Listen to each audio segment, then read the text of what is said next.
മറിയത്തിൻ്റെ മകനായ നസ്രത്തിലെ യേശു മനുഷ്യരൂപം ധരിച്ച ദൈവവചനമാണെന്ന് യോഹന്നാൻ സമർത്ഥിക്കുന്നു.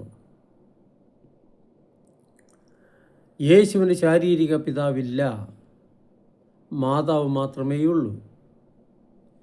ശാരീരിക പിതാവ് ഉണ്ടായിരുന്നെങ്കിൽ യേശു ദൈവപുത്രനോ ലോകരക്ഷകനോ ആകുമായിരുന്നില്ല.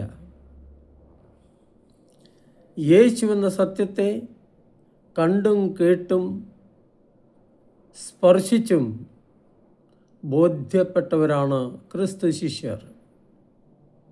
ഈ സത്യത്തിലേക്ക് വെളിച്ചം വീശിക്കൊണ്ടാണ് യോഹന്നാൻ തൻ്റെ സുവിശേഷത്തിൽ അധ്യായം 1:14 ഇങ്ങനെ എഴുതിയത്: വചനം മാംസമായി നമ്മുടെ ഇടയിൽ വസിച്ചു, അവൻ്റെ മഹത്വം നമ്മൾ ദർശിച്ചു.